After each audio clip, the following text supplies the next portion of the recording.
What's happening, YouTubians? Listen, I had to come back at you. I did a video on my channel a while back, actually recently, with Kevin Samuels and his tax screens. I haven't done much further research onto if that's what they really was. From what I could gather at the time, it was fentanyl and crack.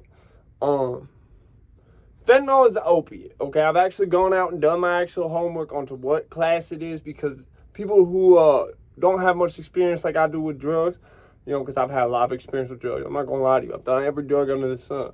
I ain't been licked out on every one of them. I ain't been licked out on damn near nothing. But I've done every drug under the sun at least once. So, an opioid, like Suboxone, is an opioid. You feel what I'm saying? It gets you up and then it brings you down. So for a minute, there's like a stimulant type effect for a few hours, and then you wind up no. You feel what I'm saying? An opiate is the opposite sort of. It's almost like the withdrawal wakes you up. You feel what I'm saying? I sort of think of it like that, where an opioid sort of like gives you the withdrawal part of the uppy shit. You still gonna have the pain when you withdraw either way, but when you withdraw off dope, you get like restless leg, shit like that. So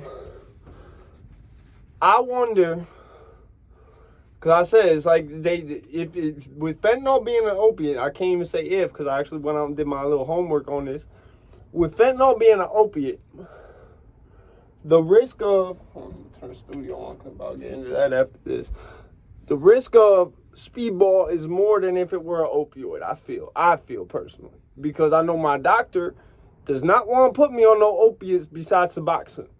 And he said the reason why is because I'm prescribed stimulants. I get Vyvanse and I get dextroamphetamine because I'm the ADHD generation. You feel what I'm saying? Like, plus I got brain damage.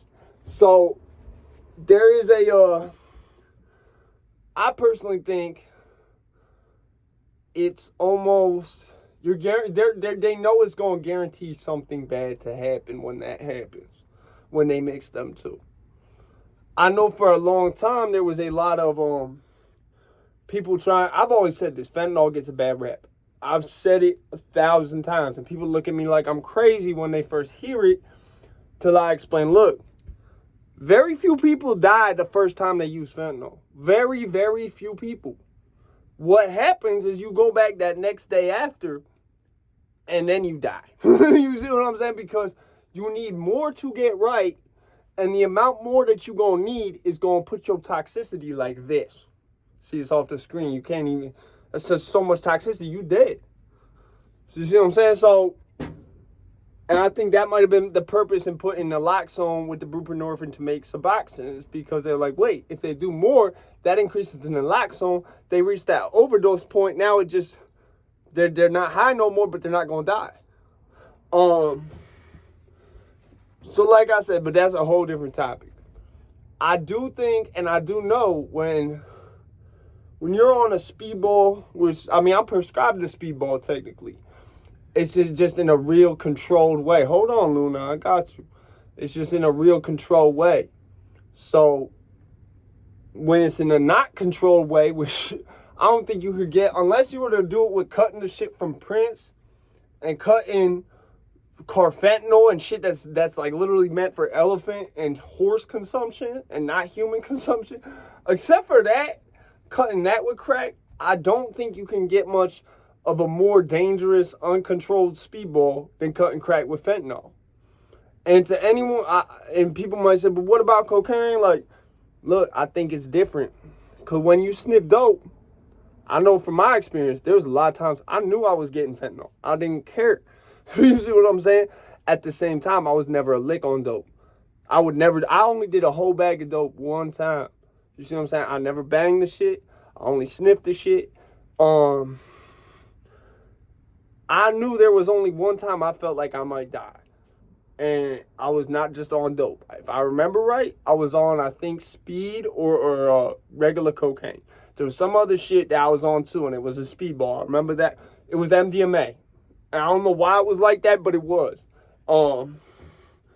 So, I mean, for me, it's like, I don't. Actually, I think it was technically E-pill. It was, yeah. And then there was the tanning pills I took way before that time where, like, I didn't even really know they was cut with dope at the time, and I really thought I was going to die on those two. So, like, I could say from my personal experience, when you mix just, like, regular dangerous downers, like, put, like, the Schedule 1s, like, dope, heroin, and that, you're already in a point where it's like, bro, you like, I know from personal experience, mixing 2 Schedule 1s that wasn't crack and fentanyl, I was pretty sure I was going to die. And I didn't. I've never fallen out in my life, thank God.